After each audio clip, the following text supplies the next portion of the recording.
guys, we've seen almost all of it now. There's only 9 episodes. We've seen 7, and mathematically that leaves us with 2 remaining.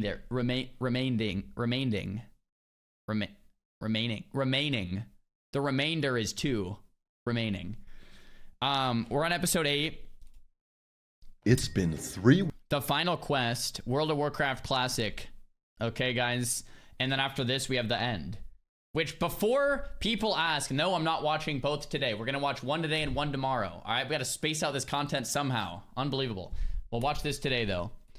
I know when this video ends, everyone's going to be like, next one, Czar, next one. It's been 3 weeks since I ran with Most Dope's money. If his constant threats weren't to be believed, my reputation had now been tarnished beyond repair. Just like IRL, mate, Ironforge is the school hallway all over again. And you're the kid with acne and bracers that gets kicked around after this if you step into Ironforge. The irony in that statement is that when I happened to be in Ironforge, I met with more praise than ever before. Finding a party for dungeons is instant, and never in my life have I had this many people want a death roll with me. Oh, and whilst checking the Ironforge mailbox in peace, I saw 3 letters from the man himself. A sob story about how he was a long-time viewer and I should do the right thing. I sent his 3 letters back along with a banana and wrote, "It's been a pleasure doing business with you." Most Dope opened a complaint on the Noggenfogger EU Discord server. I defended myself from these harsh allegations by saying, "I did it! I'm guilty!" Most Dope even took to Twitter to beg for his money, saying he was still waiting on his gold. I replied with a visual representation of how long he was gonna be waiting for said gold. When I logged into WoW, he claimed that I was now done for, banned from Noggenfogger and kicked from my guild. But truth be told, the only reason I got banned from the server's Discord is because my friends kept posting various pictures of Thanos, and I happened to be guilty by association. And by the way, my guild didn't kick me. My guild publicly condemned my actions. I can't wait to raid with them. It's gonna be a most dope experience. In fact, my time in WoW's never been better. Just a few weeks ago. Wait, hold on. Let me get this straight. Is it a big meme that he didn't pay him the 900 gold from the lost roll? Or did he actually not pay him the 900 G on the last roll? I thought it was a big meme. He actually didn't pay him. Oh, wait, that's actually not cool then. Wait, well, hold on. Am I missing something? That's actually not cool then. Wait, what? He just straight up scammed the guy? Okay, that's not funny. That's not cool then. I don't know. Yeah, I don't know. That's not yeah, that's not as funny. I thought it was like an elaborate meme or something. And but then I'm remembering, wait, did he actually just not pay the dude? Ago, this world was tarnished beyond repair. Absolutely unplayable. How come now I can go wherever I want? Quest in peace, even get into Blackrock Mountain. The reason why Azeroth is absolutely serene is the release of Phase 3. By adding 2 giant instanced PvP war zones to the game designed around PvP for the PvP World PvP. World PvP is far from the most effective way to gain points. And that's all PvP people are here for. They want those fucking points. Yeah. Boom!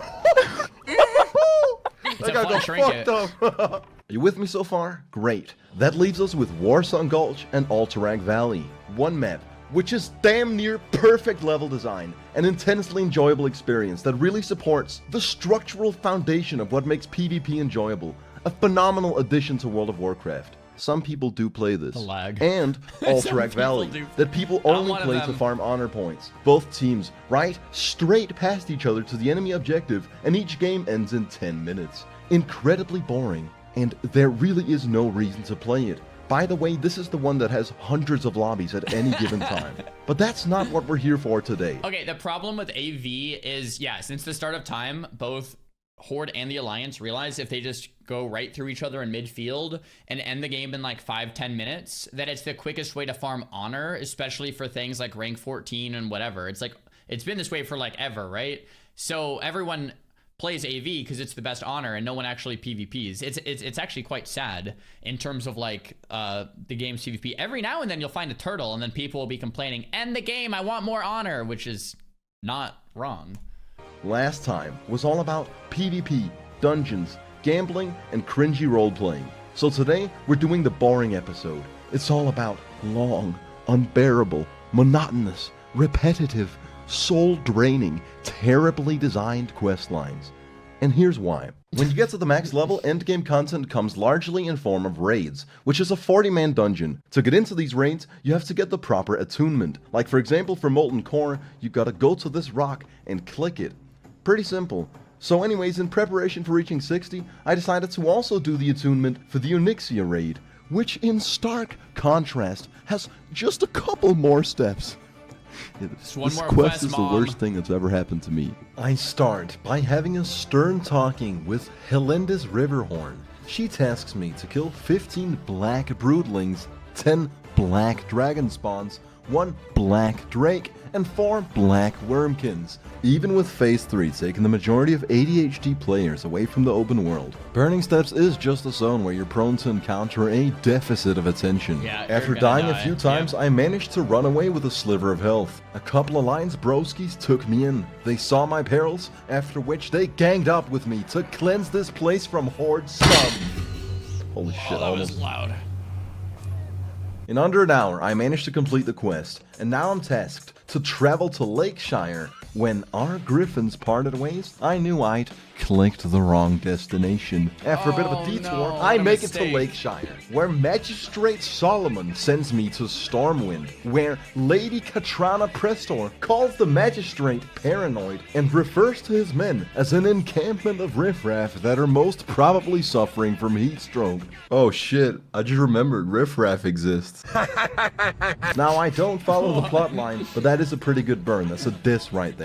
Anyways, I then go back to Lakeshire, only to be told to go straight back to the Burning Steps and report to Marshal Maxwell, who sends me to speak with Ragged John. Talk to me. I listen to Ragged John's tale in record time, after which I journey to Blackrock Depths. On the way there, I upset my WoW GF with mean words, and she committed harakiri to show her dissatisfaction. No. This was the turning point, where I would go from having a bad time to having an unbearable time. I entered BRD and cleared my way to the prison cell of Marshal Windsor. This seemed to be the final part of the quest, so I looked up the quest chain on trustworthy google.com, which led me to the WoW Wiki. The WoW Wiki told me that I had to kill mobs inside BRD until one of them randomly drops a crumbled up node. Together with Larry and Amiri, I started clearing out the mobs in hopes that the crumbled up node would drop. You ever in a sticky situation? Boom, actually just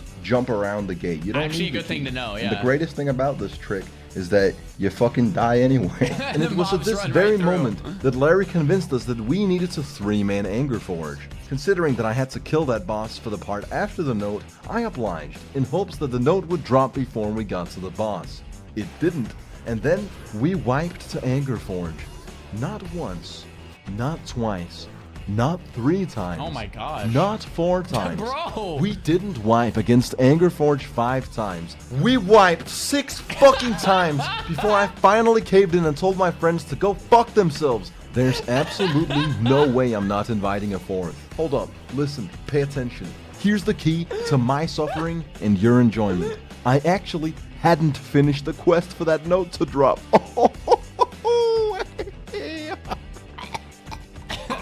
So I rezzed the spirit healer, fly to the Burning Steps, talk to Marshal Maxwell, and return to finally kill General Angerforge. Not before drowning in the lava and walking a moderate distance though. And of course Hand of Justice didn't drop. It's a fucking 4% drop chance, Larry. So we basically did all that just for the bonding experience. Ah, man, this is what I love about classic WoW, man. It's just a meaningful journey. Anyways, as the sun literally rises. I don't know if I'm like in the minority here, but one of the ways that I have fun gaming, and if you guys watched my Elden Ring series, you know this, and if you watched me play like Arena, like I'm very stubborn. The way I like to have fun is by banging my head into the wall over and over and over and over and then doing something really hard. So I respect that. Like trying to kill Angerforge with 3 people and then just trying again and again and again and again and again, but not giving up, because most people would give up. Like most people would die once, invite a party, then clear it. Like that's the normal the normal route. I really respect, for some reason, I don't know, I'd have to like think about this more, banging your head against the wall until you actually break the wall down. Well done. I go kill slaves until the note drops. Nice. The note! Once it does, I'm finally able to continue this disgusting quest line at 7:30 in the morning. Then it finally felt like I was catching a bit of wind in my sails when I executed a perfect jump. That was a However, cool jump, when yeah. I then traveled by foot all the way to Marshal Maxwell, only to see no quest marker, as Marshal Windsor, the guy inside the dungeon, is the guy I should give the note to, I wasn't exactly excited. So I go all the way back inside the dungeon, hand the man the note, and get the quest, A Shred of Hope, tasking me to kill Angerforge and Lord Golem. So I get a squad together, we skank our way through Blackrock Depths, kill the 2 bosses for the quest. I hand in the quest items to Marshal Windsor, which activates, hands down, the longest escort mission in Azeroth. When I say it literally took half an hour, I mean it literally took half an hour of just walking this dude from one pack of mobs to the next. Once we were finally done with an experience that I consider a pure detriment to my existence, now we're about halfway through the Onyxia attunement. So we yet again go conversate with Marshal Maxwell, who sends us to the gates of Stormwind to talk to Reginald Windsor. And this guy, of course, activated the quest right before I got there. So then I had to just walk around Stormwind and just wait. Just wait. I was starting to get a little bit irritated at this point. So anyways, I wait till he's done with the quest, and then I start working with this absolute unit of a man. Not just does he reveal that Lady Katrana was actually Onyxia in disguise the whole time, he also comes with an escort mission. Yay! Yes! Except he's actually an unbeatable god, and you're the one being escorted. That's a bit of a saving grace. After very slowly RP walking throughout the entire city of Stormwind, we reach the throne room, where Onyxia's true form is revealed. Big reveal. Rav. Oh, whoa. She summons 10 Dragonkin Death Guards and vanishes into thin air. The tricky part of this quest is standing back and not even helping a little bit. If you help, you'll get killed in one hit. If you stand back, Reginald Windsor will take care of business. After a long, hard-fought battle, I spoke to High Lord Bolvar, who gave me a fragment of the dragon's eye, and asks me to seek out a dragon named Haley, who's disguised as a human in Winterspring. So, on the other side of the world. Hey, whoa! I travel to Winterspring and use the power of the internet to find out that I don't want to go through the manifestation of tedium, and that I can actually skip the death caves if I make this extremely hard jump, which will actually let you get to Haley without doing the death caves. Unless you are unfathomably stupid, so unbearably lame-brained that you would step on the portal to the death caves. No way you go to no way you That's one of the classic blunders. It actually teleports you into the caves of death, where you'll die. Forced to reset the spirit healer, I'm greeted by the friendly horde players of Winterspring. They said to me, "Nice res Cygnus fool with body language."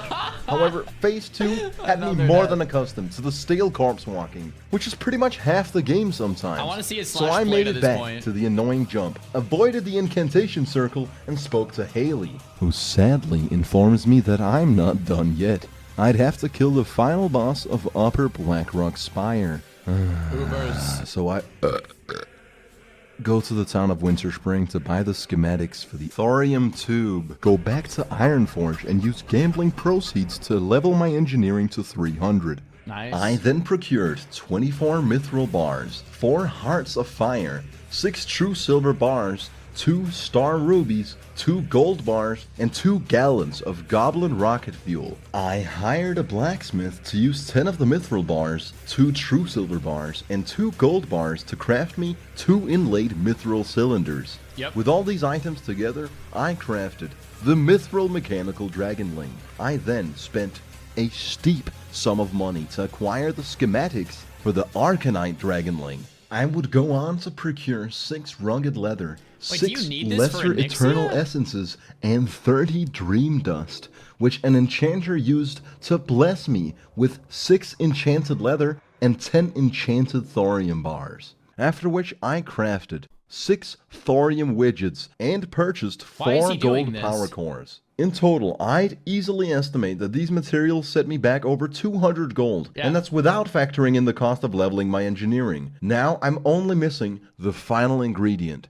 8 delicate arcanite converters. It looks like a really cheap thing to buy because it looks like a little widget. To my surprise, arcanite bars cost 55 gold a pop, which means there's no way I could afford my epic mount if I were to craft this cool little dragon I wanted. So I decided to yet again stop fucking around at Ironforge and continue the goddamn quest. I assemble a group of Azeroth's It's actually really smart. I never do this, but it's really smart to do the Onyxia attunement and the Molten Core attunement while you're leveling. And pre-grinding your bis while you're leveling. Because why the hell not? When you hit 60, what are you going to do? Grind BWL, Onyxia, like all of the attunements and get your bis. Like that's all there is to do at 60. So you might as well start that process at like 55 or 56. You'll do the entire quest lines while leveling anyway. It's really smart. I never do it for some reason. I just quest like an idiot. finest warriors, then walk my character from Thorium Point into Blackrock Spire. No, seriously, the whole way. Oh my god. Once we enter the dungeon, I actually felt menacing vibrations surrounding me, and I knew I was in for a bad time. Our first wipe was on this pole. At first I wasn't exactly sure why we died. You see, I focus on the important stuff. Set my character to follow someone else and go roll a cup of tea. Once we try again, I find out the hard way that these mobs have knockback. no. And also, don't step on the eggs. Really? We clear out the gauntlet. Blizzard thought it'd be fun to make players wait an unreasonable 2 hate minutes this. in between each Yeah. pack of easily beatable trash mobs before we finally get to kill Rend Blackhand, who drops nothing useful, and we really just waited 15 minutes for the bonding experience. Next up, we kill the Beast, who drops the Blade Master leggings, some nice leather pants that are incredible for rogue players. I need them for my collection of items that I'm never actually gonna wear unless I roll one very specific spec where they might be useful, which I won't. Then, we wiped against the trash mobs. Oof. I set my character to follow and go take a shit. After dropping King Kong's finger, Thanks for the we info, wiped to Swog. the same Thank group you. of trash Thank mobs you. and repeat the process. Except I didn't take a shit this time, because I'd already on the bridge in front of the What? final room with the final boss. We yet again all get decimated by a pack of trash mobs. I'm starting to see a pattern here, and I'm ever so true slightly classic concerned experience. about our ability to actually kill the boss. Yet I remain hopeful and vigilant. Put yourself in my trash shoes. is harder, probably. There's one pack of mobs between you and General Dracasath. The last foe remaining for you to be done with the Onyxia questline. You put on your mind control helmet because you want to be certain that the mobs don't wipe your party once more. When you intersect No, with the there's another pack on brainwaves the- of thy enemy, you realize his mind is simply too strong. And in a terrible turn of fate, you get mind controlled by him. Now you join Onyxia's army and decide to live out the rest of your days as a dragon. Unfortunately, mere seconds later, the astrally projected hallucinogenic brainwaves wear off and your soft, tender, petite, warm, gentle night elf soul is immediately detected by the ruthless monster surrounding you, leaving you torn to shreds immediately. Once we finally stand before General That's good. Dracasath, That's so we good. properly execute the fight by having one player leash the boss whilst everyone else takes care of the smaller mobs. Then General Dracasath violated our party without even losing half his health. I was actually the lone survivor. I managed to somehow survive in this little crevice, and I would go on to escape the crevice and use my goblin jumper cables to resurrect our priest, who would go on to resurrect our whole party, and That's then they actually wouldn't epic. have to Nice. walk all the way. Oh, And actually, no. of course that's not true. I was gonna say nice work for once. So again we try, and again we wipe, making this a 2+ hour long UBRS run. Wow, Oh, man, the and real leaves, experience. and our weak-willed party gives up. No way! Oh, come on!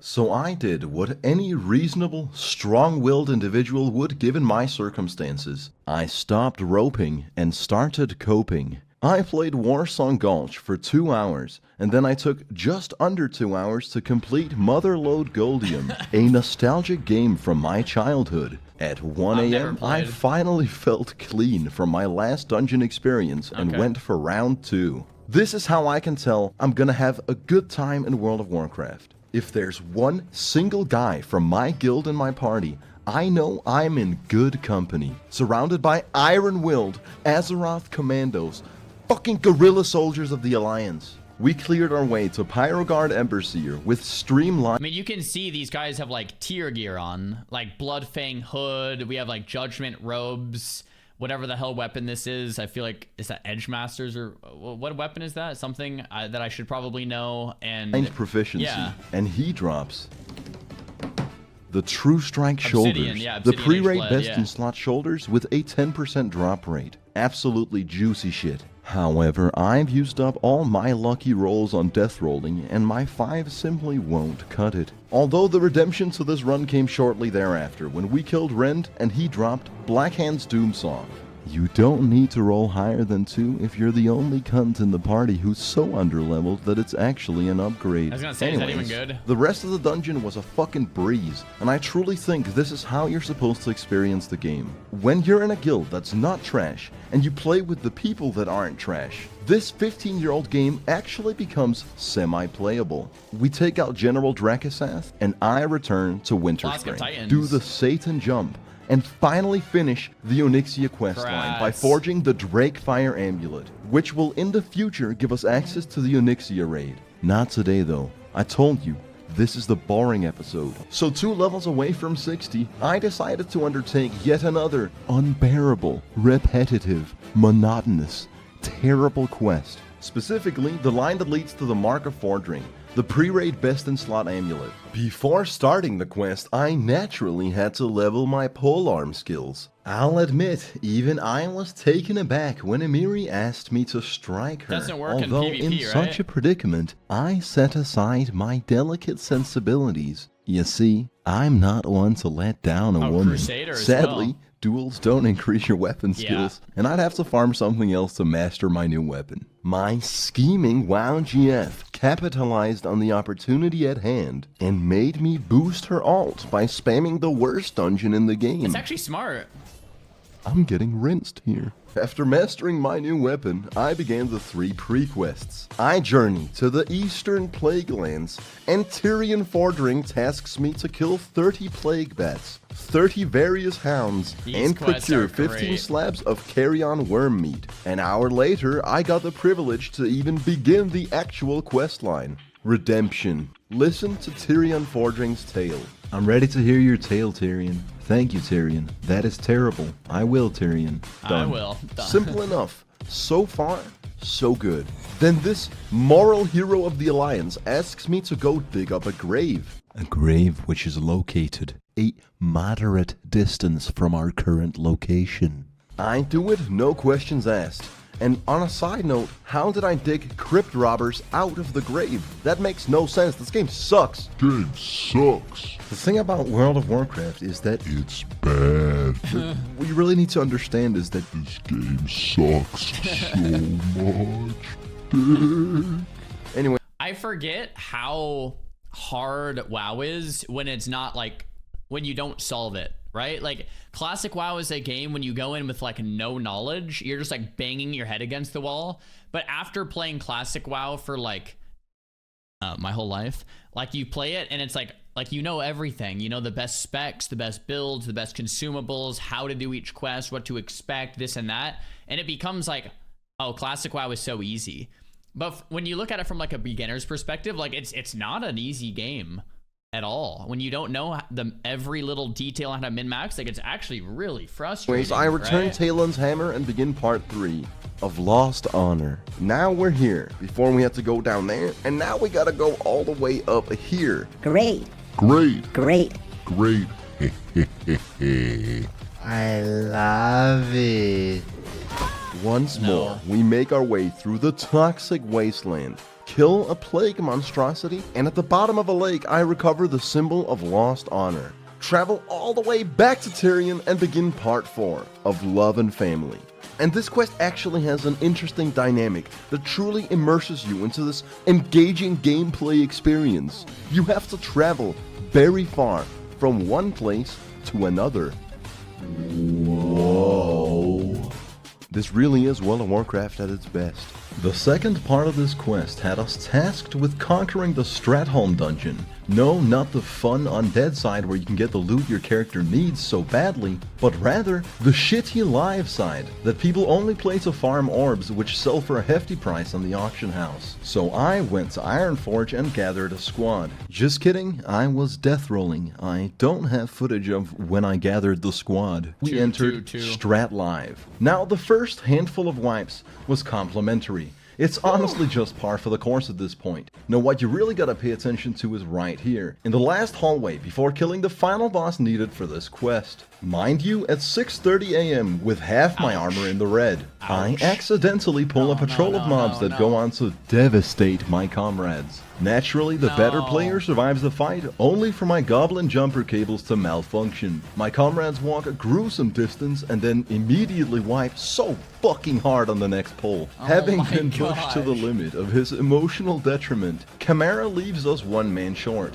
one pull away from the final boss. And with a heavy heart, I return to Ironforge. Luckily though, I got roped back into this dreadful questline when Ori came through and stepped up to the challenge. I steal a painting and burn the holy scriptures. Fight Grand Crusader Dathrohan, who uses Bankai mid-fight and transforms into the demon Balnazar. After killing Balnagar, I attempt to die on purpose, but this stupid gnome mage is on his bullshit. After appropriately disposing of the gnome, I spirit res and return to Tyrion. He gives me a gift and I travel to Uther's tomb in the southern Plaguelands, where we meet Miranda the Hag.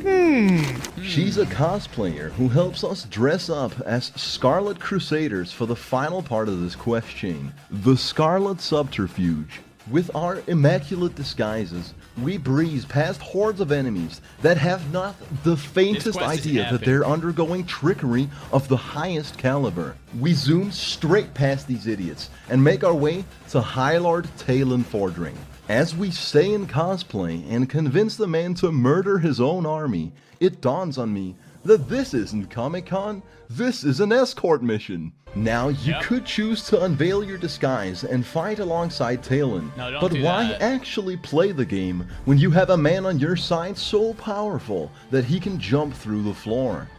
Crap. No, me and Ori had much better things to do with our time than racking up a repair bill, like walking in circles, doing the dance, RP walking, and questioning where Talon got a horse of that size. By the way, he got extremely close to dying once.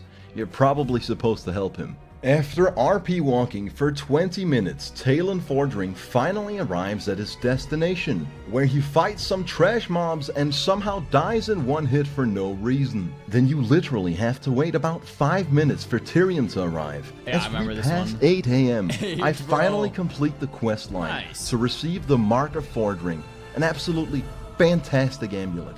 I'll have you know that in 2 weeks of my life, I completed 2 quests in World of Warcraft, and I unironically think I live a pretty fulfilling life. Now you're sitting there in your chair, slumped over, with brain fog, a smelly t-shirt, and a big Adam's apple. Practically a zombie at this point. And I ask you, where's your fucking sense of urgency? Fix your goddamn posture. Thanks, Sit bro. up straight like an adult. Just Okay. fucking grow up already. Look at the level. Look at it. 59, yep. Look at my XP. Yes. Can't you see that I'm about to ascend? Wasn't it obvious? I lied all along and played you all like a goddamn fiddle. Strung you up like a Let's see fucking it. violin. This isn't the boring episode. This is the episode where I fucking rise! 334 hours of my life. Wait. Pain. 13 days played to level 60. 13. Wow. That's impressively slow. I think, right? That's impressive. That's almost 14 days. Wow. Yeah, I'm impressed. Blood, sweat, and tears. Discovering this beautiful He had world, fun, yeah, exactly. including its ugly side. Dungeons at 4 a.m. Gnomes, ADHD rogue players, innumerable horde encounters, repetitive, soul-draining 15-year-old game mechanics, 2 fully fledged World of Warcraft e-relationships, getting our mount, the crippling gambling addiction, farming dungeons over and over again for necessary items with rewarding drop rates, getting the Whirlwind X, albeit morally abrupt, clicking my Yeah. abilities, joining a guild, paying Compound his own money to farm Hand of Justice, leveling engineering to 300, scamming that sucker for all he had. Bro. God, I have so many fucking treasured memories in this game. I told you to sit up straight, but that's not gonna cut it, soldier. I'm gonna need you to take a stand. I'm not kidding, this is to the viewer. Stand up right now. December 15th, 2019. Okay. On this day, a legend of Azeroth is born. 334 hours ago, I was but a strand of DNA in the nutsack that is Teldrassil. With no real 9-to-5 occupation and absolutely very little responsibility, I've taken you all along my journey to become a full-fledged fucking primate, an Azeroth commando soldier, a fucking hero of the Alliance. What did I say? I'm quick on my feet, vicious. Some would even go so far as to call me nimble. It wasn't easy. I wanted to quit many times, but I persevered and overcame harsh adversity. For the first 150 hours, sit down? I read every quest. It took me about 250 hours to find out that I can interrupt spellcast with Pummel. I leveled from 0 to 60 on a horde-dominated PvP server as a warrior. I was level 48 when Phase 2 dropped. Every level 60 player could get honored by ganking me, and I played throughout the entire thing. All of this, every pull, every mob, every single corpse yeah, we're walk, sitting down. Okay. each step, Okay. every single death roll, each line of dialogue during see it, cringy baby, let's roleplaying, see it. every single popped retaliation, every goddamn fucking ninja loot, every dungeon played out till 5 a.m., and every party abandoned in cold blood has led me to this very moment in time. One mob away from Let's 60. go, let's My go. squad of ruthless warriors kneel before me and let me finish the job with the gnomish death ray. I told you! I don't fuck around! I'm the goddamn king! I run this shit! Backfire, backfire. A bit anticlimactic that I overestimated the damage. So that's when we pulled out the gap. Is it not gonna dig him? Oh, I thought it was a little short. W. Congrats to Swockwickdus. Congratulations, level 60. 14 days played. Reaching level 60 was actually super anticlimactic. The only immediate difference was that I was now no longer granted dopamine points for playing the game. Yeah, 'cause the you have run to do went the same kind of quest lines, shitty. yeah. We wiped several times and the bow didn't drop. But you Yep. have to realize the ecstasy of reaching level 60 actually comes about half an hour later at a certain vendor in Darnassus. I trade my 800 gold for the Swift Frost Saber. Yummy. Dude, the dopamine moving that quick in Classic is...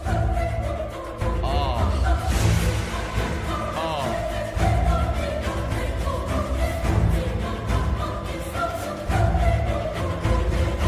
And then one morning, I caught a certain individual Oh my logging into goodness. Ironforge no. Oh and no. appropriately informed him Oh that God, riding come my on, new bro. mount was a most dope experience. Oh my God, he's rubbing it in, bro. Alright, there's one more episode, man. One more. We got the end. And then that's it with the Swockwickdus. Bro, I said it kind of sarcastically mid-video. The 14 days played is like, the slower you level, the more you win when it comes to Classic WoW, I think. Right? Swockwickdus had 14 days of memories. 14 days of good ass times. Like 14 days of just playing the game, role playing, scamming, whatever the hell you want to call it, and just having fun.